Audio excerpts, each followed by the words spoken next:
শিবির কয়জন আছে বাকি, এরকম অনেক প্রশ্ন করলো বারবার।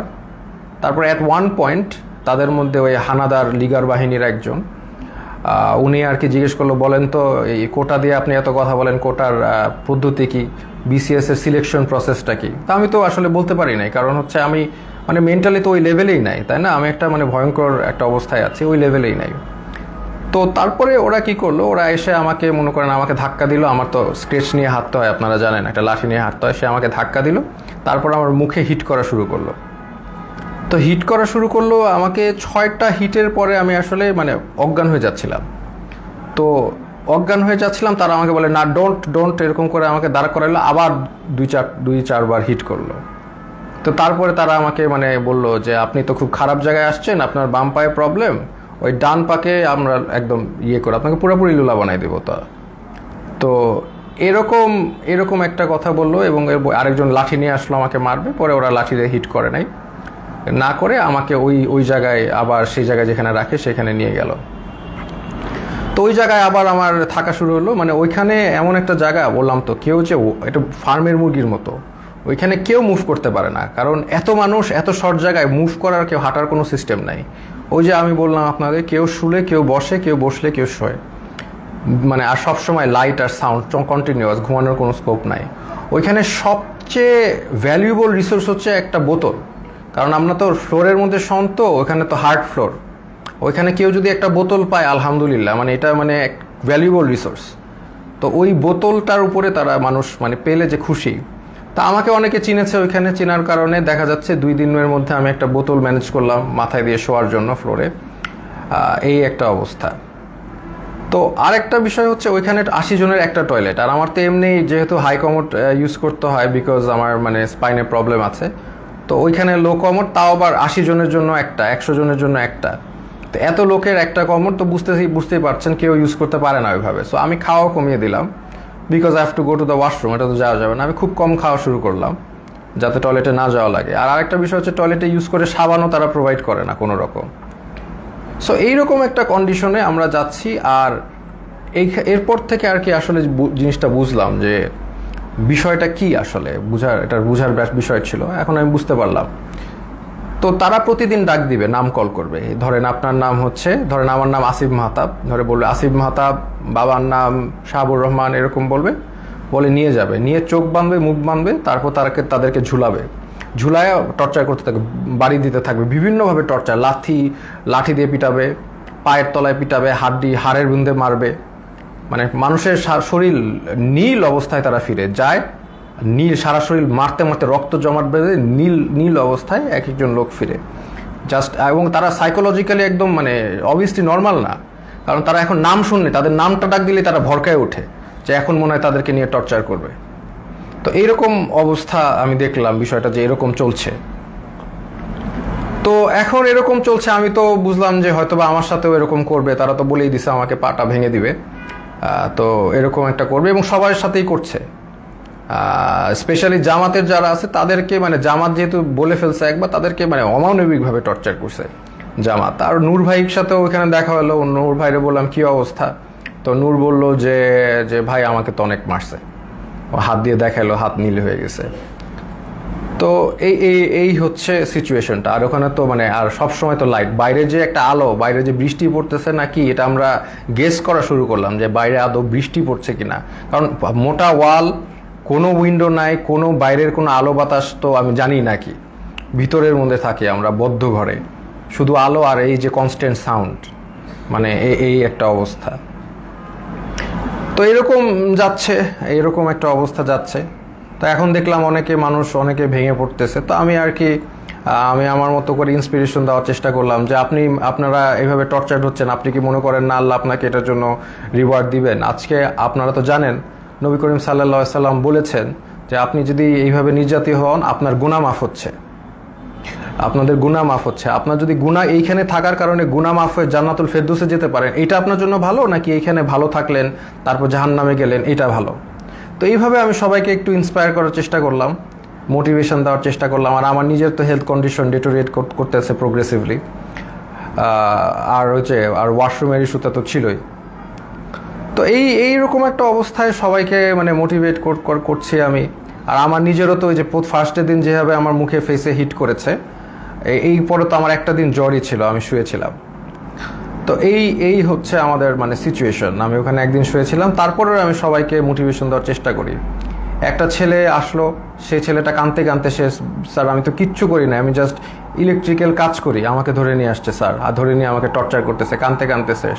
আমি বললাম কাঁদতেছো কেন, মানে তুমি পুরুষ মানুষ না, are you not a man, তুমি কাঁদবা কেন, টর্চার করলে করবে। বলে স্যার আমাকে স্বীকার করতে বলে, আমি খুন করেছি, এই করেছি, আমি তো করি নাই স্যার। বলে করবা না, স্বীকার করবা না, তোমার পাটা যদি কেটেও ফেলে তারপরেও তুমি স্বীকার করবা না, কেন করবা, যেটা সত্যি সেটা বলবা, তুমি করবা না স্বীকার, আমাকে মেরে ফেলবে। তো ওইখানে আবার একটা জিনিস বুঝলাম যে সবাই কান্নাকাটি করে যে তাদের একটু মানে জেলে কবে যাবে, মানে তাদের জেল হচ্ছে তাদের জন্য স্বর্গ। ওইখানে যেভাবে টর্চার করে, যে নাম ডাকবে, বাবার নাম ডাকবে, দ্যাট মিনস তাদেরকে টর্চার করা হবে। তা এই জন্য তারা যদি জেলে যেতে পারে, এটার জন্য তারা দোয়া করে আল্লাহর কাছে, আল্লাহ আমাদের যাতে জেলে দেয়। তো এরকম অবস্থা। আমাকে তারপরের দিন, আমি তো অলরেডি এর মধ্যে তো আমি আমার বোনকে বলে আসছি, তার মানে আমার যে ভিডিওটা ছিল যে আমি আমার ভিডিও দেখলে আমি মৃত, হ্যাঁ, তো এই ভিডিওটা আমি আশা করছি যে পোস্ট হয়ে যাবে। আমার বোনকে যেভাবে কাজ করতে বলেছি করবে, লয়াররা কাজ করবে। তো এটা আমি আশাবাদী ছিলাম যে ইনশাল্লাহ সবাই যার যার অবস্থা থেকে কাজ করবে, স্টুডেন্ট আন্দোলন করবে, যে এগুলো করার পরে এবং জনগণ যখন এটার এগেনস্টে কথা বলবে, আরেকটা ইস্যু হয়ে যাচ্ছে, ফার্স্ট অফ অল আরেকটা নতুন ইস্যু হয়ে যাবে, যেটা দিয়ে আবার আন্দোলন শুরু হবে। এইটা আমি জানতাম। আর এটার পরে আমাকে যদি আরও টর্চার করবে, কিন্তু এটা তাদের জন্য আরও খারাপ হবে। তো তারপরে আমাকে তারা ঠিকই গুম করা অবস্থায়, আর আমার বাবা মা যতটুকু জানলাম আমাকে গুম করে ফেলছে। তো এটা তারা বলছে, তারা স্বীকার করে না যে তারা নিয়ে আসছে। তো এই অবস্থায় তারা আমাকে কোর্টে চালান দিল। তো আমি চিন্তা করলাম যে কোর্টে যেহেতু যাচ্ছি, এখানে মিডিয়া পাইলে আমি আমার এক আঙ্গুল দেখাবো, শাহাদাত, এক উম্মা, আমরা এক উম্মা, হ্যাঁ, আমার গায়ে আমরা সবাই এক। তো এই সিম্বলটা আমি চিন্তা করেছি দেখাবো। তো আমি জানি যে এগুলো দেখালে তারা আমাকে আরো অনেক নির্যাতন করতে পারে, দেখাইলাম, কারণ এটা আমি তো জানি জনগণ বুঝবেন যে আমি এক আল্লাহ, এক রসুল, এক উম্মা, এই কথাটা আমি বুঝাতে চাচ্ছি যে আমরা সবাই এক। আমার অত্যাচার যা হলে হবে, এই অত্যাচারের কারণে যদি আপনারা স্বাধীনতা পান, এই জুলুমের থেকে মাফ পান, তাহলে আলহামদুলিল্লাহ, নো প্রবলেম, আমাকে অত্যাচার করুক। তো আমি ডিসিশন নিয়ে নিলাম, এক দেখাবো। তা আমার সাথে ওই জগন্নাথের আরিফ ছেলেটা, খুবই সাহসী ছেলে, ও আমার সাথে কেসটা দিল, মামলা দিল, আমরাও গেলাম, আমি ওকেও বললাম যে আমি এক দেখাবো। তো এই অবস্থায় এই এক উম্মা শাহাদাতের আঙ্গুল দেখিয়ে আমি ওই কোর্টে দেখালাম, এবং কোর্টে আমাকে সম্পূর্ণভাবে মানে কোর্টের যে জাজ, তিনি আমাকে দেখে চিনে বললে আপনাকে ওখানে দাঁড়ানো লাগবে না, আপনি বসেন। তো উনি আমাকে বসালেন, কিন্তু তারপরেও ওই মিথ্যা মামলাটা দিলেন যে আমি নাকি সেতু ভবন ভাঙচুর করেছি, যেটার মানে কোনো মানে এটা জোক, মানে এটা যে কলাপস করছে সোসাইটি, ওখানেই প্রমাণ যে এরকম একটা মিথ্যা মামলা যেটার কোনো তথ্য নাই, প্রমাণ, এটা বলাই আসলে সময় নষ্ট। তো এই মিথ্যা মামলা উনি মানে জাজ আমাকে দিলেন, আর আমাকে আবার 6 দিনের রিমান্ড মঞ্জুর করলেন। তো ওই 6 দিনের রিমান্ড আবার গেলাম। আর এই সময়টা অনেকের সাথে পরিচয় হলো। ওখানে বিএমপির অনেক নেতা ছিল, পার্থ ভাই ছিলেন, ওনার সাথে আমি বললাম যে পার্থ ভাই, আপনার তো আর আমার মামলা এক, আমি তো আপনার সাথে আসি। তো উনি বলে যে আমি তো তোমাদের সাথে থাকতেই চাই না, আমি তো এখান থেকে বের হতে চাই, একটু মজা করলেন। তো এরপরে অনেক মানুষের সাথে পরিচয়। একজন আসলেন, ওনাকে মানে উনি হাঁটতেই পারতেছেন না, পাটা একদম প্রচুর মানে অবস্থা খারাপ করে পিটিয়েছে। ওনার অপরাধ ছিল উনি ছাত্রদের পানি খাইয়েছেন, উনি ছাত্রদের পানি দিয়েছেন, ছাত্ররা পানি খাইয়েছেন, এই জন্য তাকে অমানবিক টর্চার করলো। তো টর্চার করলো, উনি এসে শুয়ে গেল। আমি বললাম যে এইগুলো একই কথা বললাম যে আপনাদের এটা গুনাহ মাফ হচ্ছে। তারপরে লাস্টে একটা কথা বললাম যে আপনি যে এত টর্চার হলেন ছাত্রদের পানি খাওয়ে, এখন আবারও কি খাওয়াবেন আপনি? তো উনি বললো ইনশাল্লাহ স্যার, আবারও খাওয়াবো। আমি like that's the answer I am looking for. আমরা আবার করব, আমাদের ছাড়লে আমরা আবার করব, we are not going to give up, আমরা তো আবার করব, তাই না? আমরা কি অপরাধ করেছি যে আমরা করব না? পানি খাওয়ানো কি অপরাধ? তো এই হচ্ছে একটা অভিজ্ঞতা। তো এরকম এই যে একজন পেলাম। আর একজন হচ্ছে মাদ্রাসা স্টুডেন্ট, তাকে বলছে খুন করেছে, সে পুলিশ খুন করেছে, এটা সে তাকে বলছে, এবং তাকে প্রতিদিন পিটায়, প্রতিদিন নিয়ে টর্চার করে। তো এটা নিয়ে আমরা হাসাহাসি করি, কারণ হচ্ছে এরকম একটা সিচুয়েশনে হাসাহাসি না করে যদি আমরা মেন্টালি ব্রেকডাউন করি, তাহলে এটা মানে হবে না, মানে এটা আমরা আমরা সব এইগুলো যা হয় সেটা নিয়ে হাসাহাসি করি। তাই আমি বললাম কি নিয়ে মেরেছে? বলে যে আমাকে বলেছে যে তুমি তো মাদ্রাসার স্টুডেন্ট, তুমি তো কোরআন পারো, বলে হ্যাঁ পারি। তো কোরআনকে বলছে অর্থ জানো, অর্থ জিজ্ঞেস করেছে, অর্থও সে পারে, সে কোরআনে হাফেজ। তো তারপর বলে কোরআনে হাফেজ পাঠ এই রবীন্দ্রনাথ না কার বই পড়েছো, সে বলছে পড়েছি। তো বলে পড়লা কেন, এই অন্য এই নন ইসলামিক বই পড়া তো হারাম, এটা বলে আবার টর্চার করলো, হাতে পায়ে পিটালো, মানে খামুক, মানে একটা কিছু বলেই পিটায়। আমরা এটা নিয়ে হাসাহাসি করতে করতে শেষ। যে বলে ও বললো, আমিও বললাম যে কোনোভাবেই স্বীকার করবা না, যে তুমি যদি খুন না করে থাকো তুমি মিথ্যা মামলা দিও। বলে আমাকে আরো টর্চার করবে। বলে করবে, বললাম তো তোমাদের ইয়ে দিয়ে করাত দিয়ে হাত পা কেটে দিলেও স্বীকার করবা না, যেটা সত্যি সেটা বলবা। এরকম একজন সবচেয়ে কষ্ট লিখেছে যে মানে একটা ছেলে, ওর নাম হচ্ছে সানিয়াত ভাই। উনি হচ্ছে বিএমপির একজন মন্ত্রীর ছেলে, নাম বললাম না। তো ওরা আসলে খুঁজছিল তার বাবাকে পায়নি দেখে ওই ছেলেটাকে ধরে নিয়ে গেছে, সানিয়াত ভাইকে ধরে নিয়ে গেছে। তো সানিয়াত ভাইকে 4 দিন, উনি বলছে 4 দিন ওনাকে পিটিয়েছে, চোখ বেঁধে হাতে ইয়ে দিয়ে ঝুলিয়ে পিটিয়েছে। এবং সবচেয়ে যেটা উনি বলল যে ওনার মাকে ফোন দিয়ে শুনিয়েছে, যে তাকে যে টর্চার করছে এটা তার মাকে শুনিয়েছে ফোন দিয়ে লিগার হানাদাররা। তো লিগার হানাদাররা মাকে শুনিয়েছে যাতে বাবা এসে তাকে দেয় এবং ছাড়িয়ে নেয়। আর যেহেতু ওনার বাবা আসছিল না, বা ওনার অবশ্যই তারা তো জানিয়ে যায়নি কোথায় গেছে, তাকে অমানবিক টর্চার করেছে। সেই ছেলেটা এমনি আমার মতোই, তার স্পাইনের প্রবলেম আছে, আমার মতোই অসুস্থ, এবং তাকে টর্চার করেছে বিভিন্নভাবে, হাতে পায়ে ঝুলিয়ে পিটিয়েছে। তো সে কাঁদতো অনেক, আমি সান্ত্বনা দিতাম, আমরাও সব বিষয় নিয়ে মজা করতাম। তো এইরকম একটা অবস্থা ওইখানে, প্রতিদিন নাম ডাকতো, প্রতিদিন নিয়ে পিটাতো। এমন রাত যে কোনো সময় ডাকতে পারে, সকাল 12টায়, মানে 12টায় ডাকতে পারে, রাত 1টায়, এনি টাইম নাম আসতে পারে। নাম আসলে they will take you and torture you.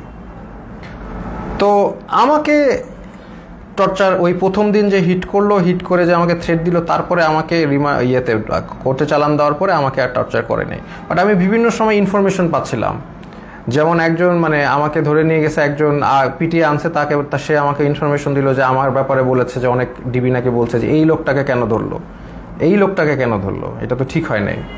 আবার আরেকজনকে ধরে পিটিয়ে এনেছে, সে বললো যে স্যার আপনার ব্যাপারে ডিবি কথা বলছিল যে আপনার ব্যাপারে 40 জন লয়ার দাঁড়িয়ে গেছে, এত সংখ্যক লয়ার তারা কখনো দেখে নাই, আপনি খুব ইন্টেলিজেন্ট মানুষ, এগুলো তারা বলছে।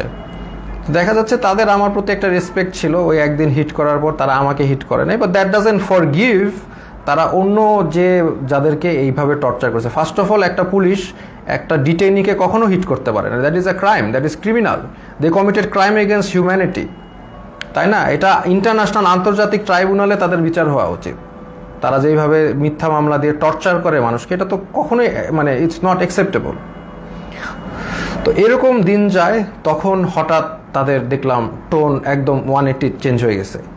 তারা তখন মানে বিএমপির যারা লিডার আছে তাদেরকে একদম খাবার টাবার এনে দিচ্ছে, সবার সাথে ভালো বিহেভ, এরকম। তখন আমরা মোটামুটি আমরা বুঝতে পারলাম যে তারা আসলে বাইরে কিছু একটা হচ্ছে, সামথিং ইজ হ্যাপেনিং, কারণ আমরা তো কোনো ইনফরমেশন পাই না, সামথিং ইজ হ্যাপেনিং, আদারওয়াইজ তারা এরকম চেঞ্জ করবে না কেন। তারা ডেফিনেটলি তাদের বাইরে কিছু একটা হচ্ছে, এইটা নিয়ে তারা তাদের টোন চেঞ্জ করে ফেলেছে। এবং তারপর থেকে দেখা যাচ্ছে তারা সবার সাথে মোটামুটি ভালো বিহেভ, এবং আস্তে আস্তে ছেড়ে দিচ্ছে। মাঝখানে কিছু স্টুডেন্টদের ধরে আনলো, ওই তারাও মানে অনেক কান্নাকাটি করে শেষ। এবং একটা ছেলে ছিল যাকে আমার মনে পড়ে, খুবই স্মার্ট ছেলে, আমিনুল। তো আমিনুল হচ্ছে 14 বছর বয়স, ধরে নিয়ে আসছে। এবং অন্য যেগুলো ছেলে ছিল তারা একদম ব্রেকডাউন করেছে মেন্টালি, বাট আমিনুল ছেলেটা ও হচ্ছে মোহাম্মদপুরে থাকে খুব সম্ভবত, খুব সাহসী, নারুটোর গেঞ্জি পরে হাইটে বেড়াচ্ছে, মানে ও হি ডাজেন্ট কেয়ার। এই ছেলেটা ডাজেন্ট কেয়ার যে ওর সাথে এখন কি টর্চার করা বা কোথায় আসছে, ও লাইক মানে চলে আসে আমাকে বলতে, স্যার আপনি কি ড্রাগন বল জি দেখেছেন? আমি বললাম হ্যাঁ ড্রাগন বল জি দেখছি। বলে আমি দেখতেছি, আমি ওই ডিমন স্লেয়ার দেখেছি, এই দেখেছি সেই দেখেছি। তো মানে একদম মানে হি ডাজেন্ট কেয়ার, সে দেশ স্বাধীন করতে নামছে, ও দেশ স্বাধীনই করবে। আমিনুল নামটা ছেলেটার, ওকে 14 বছর দেখে ওকেও ছেড়ে দিয়েছে। তো এইরকম আর কি ঘটনার বিষয়গুলো। তারপরে ওইটার পর থেকে আস্তে আস্তে অনেককে ছেড়ে দিয়েছে, বা অনেকে ছাড়েনি, অনেকে তারপরেও টর্চার করেছে। তো এরকম আমরা এই অবস্থায় আমরা অনেক দিন পার করার পরে তারপরে আমাকে একদিন ডাকলো, ওরা ডেকে হঠাৎ করে আমাকে দেখলাম যে বসালো, যে স্যার আপনি ভাই কি অবস্থা, আমরা তো জব করি, মানে যেই লোকটা আমাকে হিট করেছে এবং তারাই, যেই টিমটা তারাই আমাকে ডেকে, দেখি কি মানে জামাই আদর সোজা কথা করছে। তো তখন আমি বুঝতে পারতেছি না যে কি হচ্ছে। এখন হয়তো বা বুঝলাম যে সিচুয়েশন বাইরে পরিবর্তন হয়েছে, দেখি তারা আমাকে ভালোভাবে ট্রিট করছে। চা খাওয়ালো, বিস্কিট খাওয়ালো, ভালো ভালো বিস্কিট খাওয়ালো, মানে আপনি সোফায় বসেন, কমফোর্টেবলি বসেন, মানে এত রেসপেক্ট এরকম করছে কেন আমি তো শিওর ছিলাম। আমি তো মনে করছি ট্র্যাপ। আমাকে খালি বলে যে এখন বাসা তো পুড়ে যাচ্ছে, এখন আমাদের কি করা উচিত, শেখ হাসিনার কি করা উচিত। এখন আপনারা তো অনেক টিচারও তো, আপনারা তো অনেকে ছাত্রদেরকে উস্কে দিয়েছেন এই সেই, মানে আমাদের তো এখন আগুন ধরছে বাসায়, আমাদের তো আগুন নিভানো উচিত। মানে আমি যেটা বুঝলাম উনি চাচ্ছিল যে আমি আসলে ছাত্রদেরকে ঠান্ডা করার জন্য কোনো বক্তব্য দেই। তা আমি এভাবে কোনোভাবে রাজি হই নাই, আমি তো হব না, আমি হব না। তো আমি বললাম যে না, একটা প্রধানমন্ত্রী কি সিদ্ধান্ত নিবে, আমি তো আসলে প্রধানমন্ত্রীর জায়গা থেকে, মানে উনি আমাকে প্রশ্ন করছে প্রধানমন্ত্রী এখন কি করলে ভালো হবে, এটা আপনি তো বলেন। আমি বললাম না, আমি কীভাবে জানবো প্রধানমন্ত্রী কি করলে ভালো হবে, আমি তো একজন শিক্ষক, আমি তো প্রধানমন্ত্রীর কাজ তো আমি বলতে পারবো না। উনি ওনার জায়গা থেকে ওনার যেটা ভালো মনে হবে উনি সেটাই করবে, ওনার এক্সপিরিয়েন্স আছে, সেই আছে সেই আছে। বলে না, আপনি তো তাহলে ডিরেক্ট কথা বলছেন না, প্রবলেমেটিক কথা বলছেন, আপনার তো একটা ডিসিশন দিতে হবে। এটা একটা সিলি কথা না, আমার ডিসিশন কেন দিতে হবে, আমার ডিসিশন কেন দিতে হবে, ওনার ডিসিশন আমি কেন দিব। তো এইগুলো তো অবশ্য তখন বলি নাই, সিচুয়েশন তো বুঝতেই পারতেছেন। তো এরপরে তারা আমাকে নিয়ে আসছে, তো নিয়ে এসে আবার ওখানে রেখে দিয়েছে। তারপরে আমাকে ওই আমাকে আবার কোর্টে নিয়ে গেল, এবং কোর্টে নিয়ে তারা আমাকে জেলে পাঠিয়ে দিল। তো জেল থেকে তারপরে আর কি 2-1 দিন ছিল। আর তখনই আমি জেল থেকে আসলে খবরটা পাই, যে আমি পাই নাই, ওই আমার যে সানিয়াত ভাই উনি আমার সাথে ছিল, উনি বেসিক্যালি খবরটা পায়। খবরটা পাই দেখলাম উনি পড়ে কাঁদতে, মানে চোখ দিয়ে পানি পড়তেছে, কাঁদতেছে। তো উনি বললো কি হলো, তো ওখান থেকে বললো যে শেখ হাসিনা দেশ থেকে চলে গেছে। আমরা তো কেউ বিশ্বাস করি না, বললাম না এটা কেন, এটা পসিবল না। তো তারপরে আরও রিলায়েবল সোর্সগুলো থেকে জানতে পারলাম যে শেখ হাসিনা ইনডিড দেশ থেকে পালিয়েছে, এবং গণভবন ঘেরাও, আলহামদুলিল্লাহ। এই হচ্ছে ঘটনা। তো এইটার পরে দেখা যাচ্ছে যে আমাদের জেলে সব ছেড়ে দিয়েছে, তখন একটা মানে সবাইকে ছেড়ে দিয়েছে যারা আছে, পলিটিক্যাল নন পলিটিক্যাল প্রবলেম ছিল। তখন জেলের যারা মানে গার্ড, তাদেরকে দেখা যাচ্ছে একদল মানে ক্রিমিনালরা ওদেরকে মেরে ওরা আবার দেয়াল ভেঙে পালানোর চেষ্টা করছিল। তো উপর থেকে অনেকবার তাদেরকে ওয়ার্ন করা হচ্ছে যে এটা করো না। লাস্ট পর্যায়ে একটা গুলি একজনের গায়ে লাগে, একজন কয়েদের গায়ে লাগে, উনি হয়তো বা মারা যান, আমি জানি না, আমি জানলা দিয়ে দেখছিলাম। তারপর এটা সিচুয়েশন ঠান্ডা হয়, হেলিকপ্টার দিয়ে আর্মি এসে সবাইকে আবার তাদের সেলে ঢুকায়। তো এরপরে তো ঘটনা আপনি জানেনই, যে আলটিমেটলি সবাই আমি বের হয়ে যাই, আমাকে বলে ছাত্রদেরকে ঠান্ডা করতে এই জেলের সামনে। আমি তো মানে আমি আমার মতো বলেছি, কিন্তু তার মানে যে এখন তারা যে ক্রাইম এগেনস্ট হিউম্যানিটি করেছে এটা তো আর মানে করা যাবে না। অমানবিক টর্চার কত প্রকার ও কী সেটা আপনি ওই ডিবির ওইখানে গেলেই বুঝবেন আর কি, এই আর কি। তো এনিওয়েজ, এইটাই হচ্ছে আজকে আমার ছোট গল্প। আমি আসলে যদি জাস্ট আর 5টা দিন বা 3টা দিন আগে বের হতে পারতাম, তাহলে আপনাদের সাথে যোগ দিতাম ইনশাল্লাহ। ফিল্ডে হাঁটতে পারি না, বাট আমি তাও যোগ দিতাম। ইনফ্যাক্ট আমি আগেও ওই অবস্থায়ও আমি আপনাদের সাথে আন্দোলন করেছি রাস্তায়, তাও আমি যোগ দিতাম। এবং আমি মানে আমি গণভবনের দিকে আগাতাম, মরলে মরছি, মৃত্যু সবারই হবে, এটা তো আমি বলেছি, মৃত্যু হলে শহীদ, সমস্যা কি। তো এই জন্যই আমি আপনাদের সাথে দুঃখ প্রকাশ করছি যে আমি আসলে আপনাদের সাথে ওই মার্চে যোগ দিতে পারিনি। যদি একটু আগে বের হতে পারতাম তাহলে অবশ্যই যোগ দিতাম। শহীদদের প্রতি শ্রদ্ধা জানাচ্ছি। আমি এখানে আমার লাইফ শেষ করছি। এটাই আমার ছোট গল্প।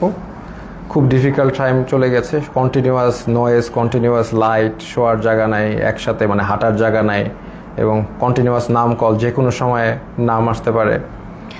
তবে ওই যে আরিফ ছেলেটাকে আমি অনেক শ্রদ্ধা করি, কারণ ও বলেছে আর কি, ও বলছে যে অন্য সমগ্নায়করা তো বলেছিল যে ওরা কথা বলে তারপরে বলেছে, তো বলছে আমিও তো বলে দিয়ে আমি তাহলে যাই। আমি বললাম না, তুমি এখন কোনো কিছু মানুষের লক আপ থাকতে হবে, কিছু মানুষের বুঝতে হবে যে কিছু মানুষ এখনও ভিতরে আছে এবং মানে অন্যায় চলছে।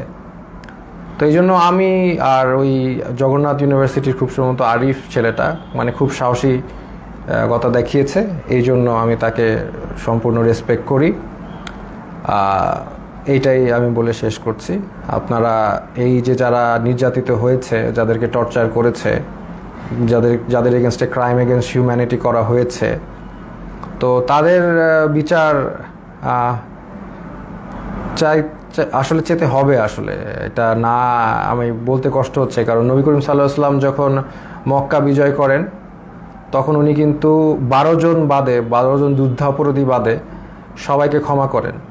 কিন্তু এইখানে যেগুলো হয়েছে these are crimes against humanity. এখানে আসলে মানে মাফ কীভাবে করা যায় আমি জানি না। বা যাই হোক, যতটুক পারে আমরা ক্ষমা করি।